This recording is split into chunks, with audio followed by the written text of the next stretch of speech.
विधवा बहू का फैसला। महक की शादी रोहन से होती है। रोहन माँ बाप का इकलौता बेटा होता है, लेकिन फिर किसी कारण से रोहन की मौत हो जाती है। बेटा महक, तेरे आगे इतनी बड़ी जिंदगी है, फिर बच्चों की भी जिम्मेदारी। तू कोई काम कर ले। मैं तो कहती हूँ रोहन के ऑफिस में ही बात कर ले, शायद तेरे लिए कोई काम निकल आए। हाँ माँ जी, मैं भी यही सोच रही थी, लेकिन कैसे बात करूं, किससे बात करूं, कुछ समझ में नहीं आ रहा। अब वो क्या नाम था रोहन का जो दोस्त हुआ करता था, पहले तो बड़ा आता था हमारे घर। राकेश की बात कर रहे हैं? पर वो तो रोहन के बाद से कभी आया ही नहीं, पता नहीं कहाँ है वो। आया था, एक नहीं कई बार आया था, लेकिन मैंने बाहर से ही भेज दिया। घर के अंदर झांकता रहता था, मुझे ठीक नहीं लगा। अरे आपको तो पता नहीं क्या ठीक लगता है और क्या नहीं। उसका नंबर है मेरे पास, मैं आज ही फोन करती हूँ। सास राकेश को फोन लगाती है और शाम को घर आने का न्योता दे देती है। अरे आंटी, ओहो भाग्य हमारे कि आपने घर बुलाया। मैं तो कई बार आया, लास्ट टाइम तो अंकल से मुलाकात भी हो गई थी। हाँ, वो हम लोगों को निकलना था ना कहीं उस वक्त। अरे छोड़ो ना बेटा, बोलो क्या लोगे? आपकी बहू। क्या बकवास कर रहे हो राकेश? अरे मेरा मतलब ये है कि आपकी बहू कहाँ है? भाभी जी के हाथ की चाय की बस एक प्याली मिल जाती तो। महक चाय लेकर आती है, लेकिन वो जैसे ही राकेश की ओर देखती है, उसे राकेश पसंद नहीं आता। वो अंदर जाने को होती है कि अरे भाभी जी कहाँ जा रही हैं? बैठिए तो सबके साथ। जी नहीं, बच्चों को खाना खिला रही हूँ, आप माँ जी से बात करें ना। अंदर जाने के बाद सास कहती है, अरे बेटा राकेश, वो क्या है ना, वैसे तो तेरे अंकल जी की पेंशन आती है, साथ ही ऊपर 2 मंजिल मकान से किराया भी, तो हम लोगों का तो अच्छा चल जाता है। लेकिन महक, उनकी चिंता आप न करें आंटी, आदेश दें बस आप तो। देखो भाग्यवान, रहने दो, कोई बात नहीं, मैनेज हो जाएगा। अरे क्या मैनेज हो जाएगा अंकल, हमें भी बता दें। आप चुप रहिए जी। अब वो क्या है ना राकेश, तुझे तो पता है कि रोहन के 2 बच्चे हैं, उनकी पढ़ाई लिखाई का खर्चा बहुत है। हम ये चाह रहे थे कि रोहन के ऑफिस में महक को भी अगर कोई काम मिल जाता तो। क्यों नहीं आंटी जी, मैं हूं ना, मैं बात कर लेता हूँ। वैसे तो आप हाँ ही समझिए। महक भाभी को बोल देना कि कल तैयार रहें मेरे साथ ऑफिस चलने के लिए, मैं मालिकों से मिलवा दूंगा उन्हें। महक अंदर से सब सुन रही थी। अच्छा आंटी जी, तो चलता हूँ, कल आ जाऊंगा। अच्छा भाभी जी, तैयार रहिएगा कल। राकेश तो चला जाता है, लेकिन ससुर सास पर बरस पड़ते हैं। मुझे ये आदमी एक पैसे का पसंद नहीं है। तुम इसे बोल दो कि हमें कहीं नहीं करवानी बहू से कोई नौकरी। अरे क्यों नहीं करवानी? सारा पैसा मैं इसके बच्चे और इसी पर उड़ा दूंगी, तो मेरी बेटी को क्या दूंगी? जरूरत क्या है तुम्हारी बेटी को तुम्हारे पैसे की? अरे वो तो पहले ही बड़े पैसे वाले घर की बहू है। अपनी बहू की सोचो जो अब तुम्हारी बेटी जैसी है। बच्चे रोहन की आखिरी निशानी है। अरे अपना भाषण अपने पास रखो। सारा दिन घर पर बैठी रोटियां तोड़ेगी, तो काम करे ना कुछ बाहर जाकर। बहू सब सुन रही होती है। वो अगली सुबह बिना मन के तैयार तो हो जाती है, लेकिन जैसे ही राकेश आता है, क्या बात है भाभी जी, रेडी हैं? तो फिर चले डेट पर, मतलब इंटरव्यू पर। महक सामने आती है कि सामने ससुर जी खड़े होते हैं। हाँ महक बेटा, आओ चलते हैं, मैं भी चल रहा हूँ। ससुर को तैयार देखकर राकेश का चेहरा बन जाता है। अंकल जी, आप परेशान हो जाएंगे। अरे रहने दीजिए ना, धूप भी बहुत है। वैसे भी स्कूटर में तो 2 लोग ही बैठ सकते हैं ना। तो तुम चलो, मैं बहू के साथ अपनी कार से आ जाता हूँ। महक ससुर जी को देखकर खुश हो जाती है, उसे शांति हो जाती है। वो लोग रोहन के ऑफिस जाते हैं, जहाँ बॉस कहते हैं, नमस्ते अंकल। नमस्ते महक, कैसे हैं आप लोग? रोहन का सुनकर बहुत दुख हुआ अंकल, वैसे कैसे आना हुआ? बेटा, क्या हमारी बहू के लिए तुम्हारी ऑफिस में कोई काम मिल सकता है? हमने राकेश से इसी सिलसिले में तुमसे बात करने को कहा था। उसी के कहने पर हम दोनों तुमसे मिलने आए हैं। राकेश ने तो कोई बात नहीं की, ऊपर से उसने तो आज की छुट्टी ले रखी है, ऑफिस भी नहीं आया। बोल रहा था जरूरी काम से जाना है। महक और ससुर एक दूसरे को देखने लगते हैं। वैसे महक, क्या किया है आपने? इंग्लिश कैसी है आपकी? महक बॉस से अपनी पढ़ाई लिखाई और क्वालिफिकेशन के बारे में सब कुछ बताती है। ग्रेट, आपके लिए काम तो है लेकिन ऑफिस में नहीं। सर, मेरे बच्चे छोटे हैं, मैं फील्ड में काम नहीं कर सकती हूँ। मतलब वो काम घर से करना है, घर से रहकर बच्चे भी देखें और घर भी देखें, लेकिन हाँ, काम जरूर से करें। वो काम डाटा एंट्री का है, तो जब भी वक्त मिले काम करें, और इसके हम आपको अच्छे पैसे भी देंगे। महक बॉस की बात सुनकर खुश हो जाती है, उन्हें थैंक्स बोलकर घर आ जाती है। किसके साथ भेज रही थी तुम महक को? अरे वो कमीना, उसने तो ऑफिस से छुट्टी ले रखी थी, बात भी नहीं की थी उसने बॉस से बहू के काम के लिए। वो तो अच्छा हुआ कि मैं साथ में चला गया। हाँ, ठीक है, नौकरी मिल गई ना, इतना ही काफी है। समय बीतता है और एक दिन फिर दरवाजे पर दस्तक होती है। घर पर कोई नहीं था। महक दरवाजा खोलती है, देखती है तो सामने है राकेश। नमस्ते भाभी जी। नमस्ते, घर पर कोई नहीं है, आप कल आइएगा। अरे कैसी बात कर रही हैं भाभी जी, हम तो आपकी मदद के लिए आए हैं। वो क्या है ना, अंकल जी का फोन आया था कि आपको किसी मदद की जरूरत है। महक को आश्चर्य होता है कि उसके ससुर ने राकेश को फोन क्यों किया। वो ससुर जी को फोन करती है लेकिन फोन नहीं लगता। नहीं, हम लोगों को किसी भी चीज की जरूरत नहीं है, आप जा सकते हैं। अच्छा, एक कप चाय तो पिला दीजिए। महक चाय लेकर आती है।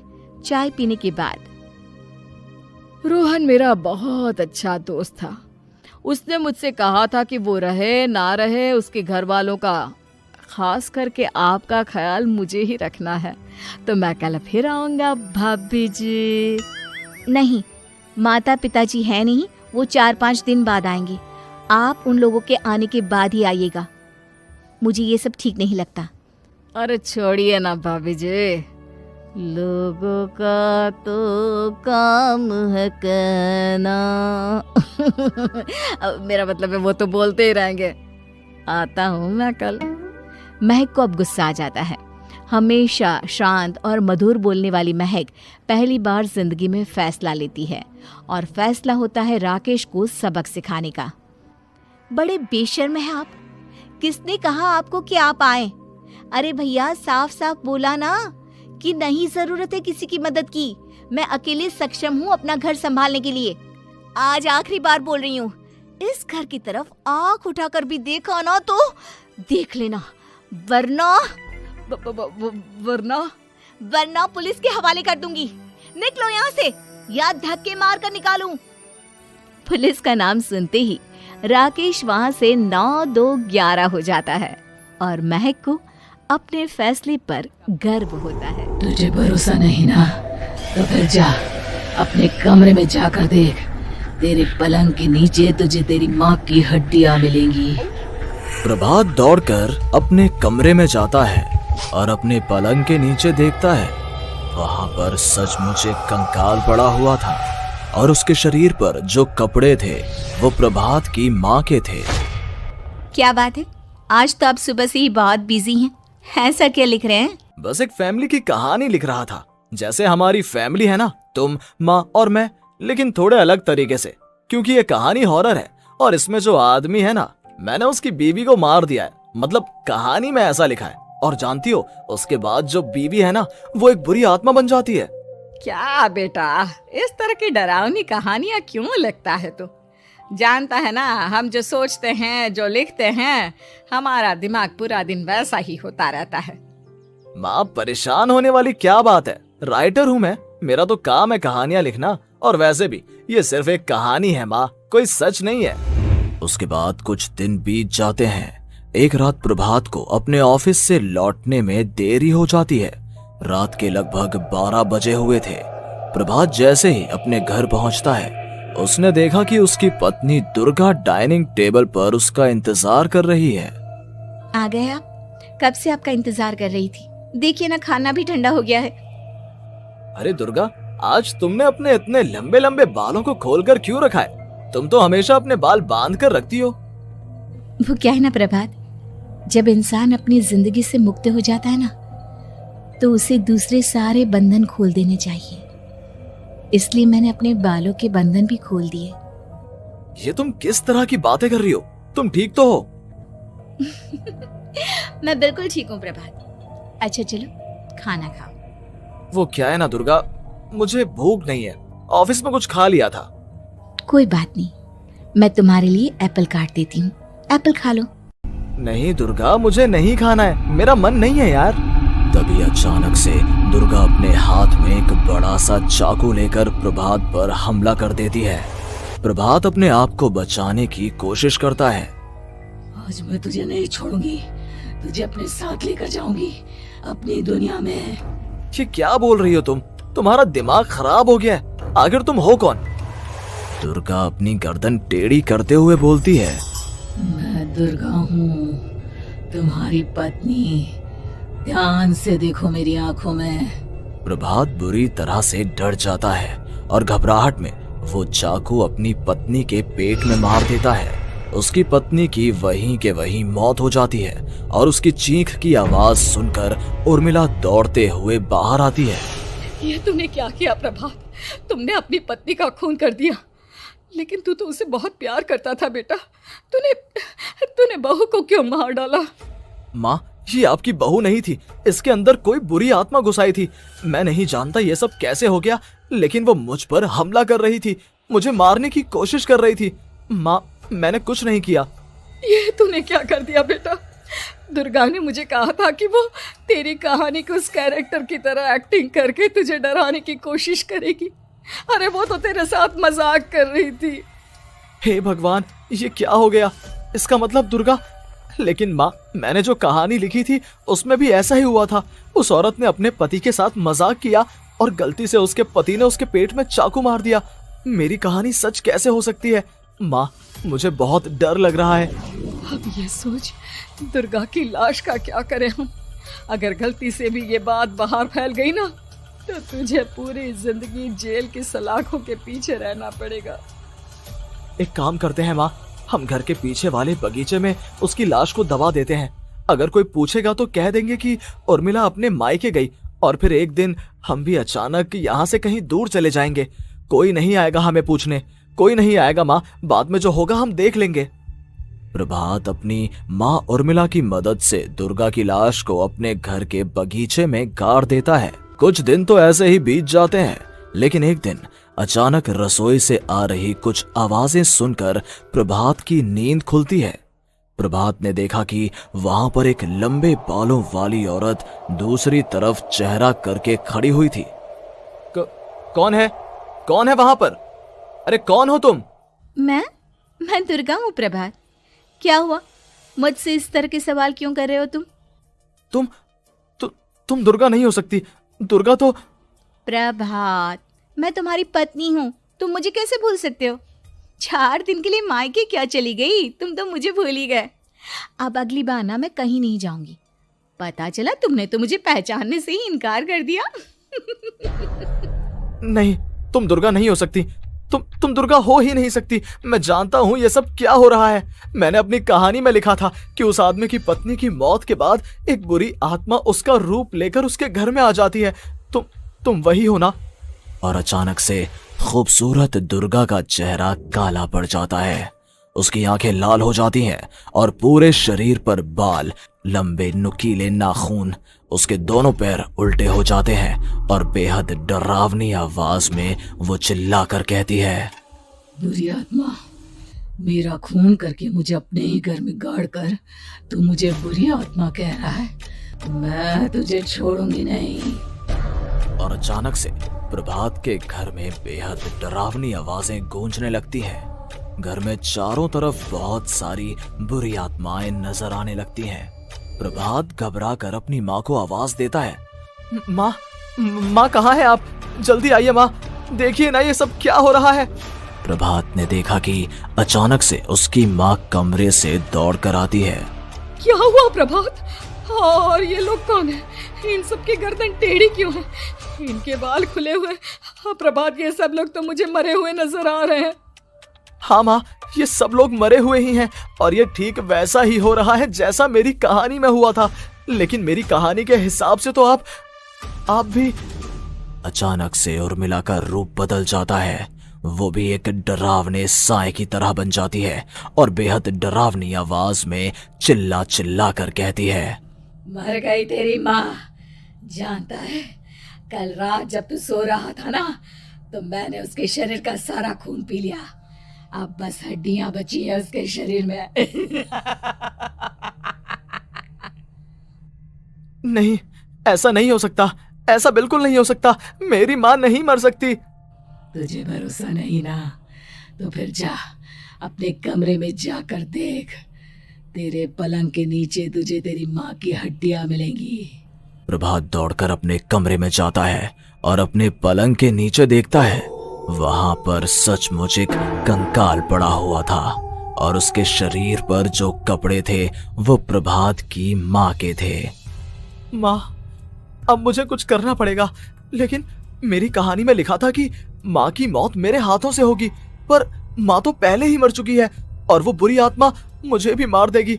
नहीं नहीं, इससे पहले कि वो मुझे कुछ करे, मुझे उसका काम खत्म करना होगा। प्रभात अपने हाथ में बड़ा सा चाकू लेकर उस बुरी आत्मा पर हमला कर देता है जिसने प्रभात की माँ का रूप लिया हुआ था, और अगले ही पल वो नीचे गिर जाती है और उसके शरीर से खून बहने लगता है।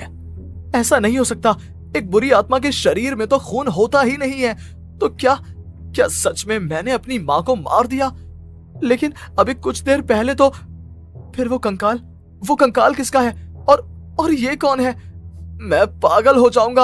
और अपनी माँ की लाश, इसका मैं क्या करूं? लोग पूछेंगे तो मैं क्या जवाब दूंगा?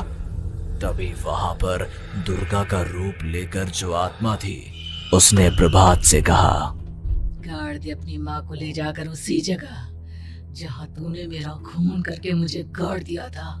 जा, चला जा। घबराया हुआ प्रभात पागलों की तरह अपनी माँ की लाश को लेकर बगीचे में गाड़ देता है। प्रभात की हालत पागलों जैसी हो जाती है। वो अपने आप को अपने घर में बंद कर लेता है। कहानी के हिसाब से तो आगे ये हुआ था कि कहानी लिखने वाले ने उन बुरी आत्माओं से डरकर आत्महत्या कर ली थी। तो क्या मैं भी मर जाऊंगा? क्या मैं भी आत्महत्या कर लूंगा? एक काम करता हूँ, मैं अपनी कहानी का अंत बदल देता हूँ। हाँ, ये मैंने पहले क्यों नहीं सोचा। मैं लिख दूंगा कि कहानी को लिखने वाला आत्महत्या नहीं करता, बल्कि कहीं दूर जाकर नए सिरे से अपनी जिंदगी शुरू करता है। यही सोचकर प्रभात ने अपनी लिखी हुई कहानी को बाहर निकाला और उसे पढ़ना शुरू किया। ये देखकर वो हैरान रह गया कि कहानी का क्लाइमैक्स तो किसी ने पहले ही बदल दिया था। ये क्या? इसमें तो लिखा हुआ है कि आखिर में उस लेखक की पत्नी और माँ दोनों बगीचे में जिंदा दफन थे। बुरी आत्माओं ने उनको कैद करके रखा था और वो लेखक अपनी माँ और पत्नी दोनों को जिंदा बाहर निकाल लेता है। लेकिन ये सब लिख किसने दिया? प्रभात दौड़कर बगीचे में जाता है और वहां पर खुदाई करना शुरू कर देता है। प्रभात देखता है कि वहां पर लकड़ी के 2 बड़े संदूक हैं और उनके अंदर से आवाजें आ रही हैं। प्रभात बचा लो मुझे। अगर थोड़ी देर और हो गई तो वो मुझे छोड़ेगी नहीं। बेटा देखो, मैं इस बक्से के अंदर बंद हूँ। प्लीज मुझे बाहर निकालो। वो बुरी आत्मा किसी भी वक्त मुझे मार डालेगी। प्रभात वो दोनों बक्से बाहर निकालता है और अपनी पत्नी और माँ दोनों को आजाद करवा लेता है। लेकिन तभी वहां पर अचानक से एक बेहद डरावनी और खौफनाक दिखने वाली औरत आ जाती है। तुझे क्या लगा था इतनी आसानी से अपनी पत्नी और माँ को बचा लेगा? बस 5 मिनट और उसके बाद अमावस का चांद आसमान में आने ही वाला है। लेकिन तूने इन दोनों को बाहर निकाल लिया। अब तुझे मरना होगा। नहीं, मैं जानता हूँ मैं नहीं मरूंगा और अब आगे क्या करना है ये भी मुझे पता है। प्रभात, ये बहुत खतरनाक है, हमें मार डालेगी। प्रभात, चलो यहाँ से। नहीं दुर्गा, अब मुझे अच्छी तरह से पता चल चुका है कि इस बुरी आत्मा से हम कैसे पीछा छुड़वा सकते हैं।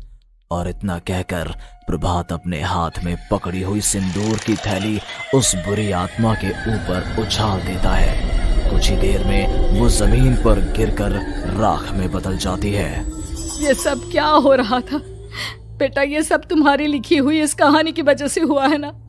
नहीं माँ, पहले मुझे भी ऐसा ही लगा, लेकिन बाद में पता चला कि बरसों पहले हमारे इस बगीचे की जमीन के अंदर किसी को जिंदा गाड़ दिया गया था और बस उसी औरत की आत्मा हमें परेशान कर रही थी।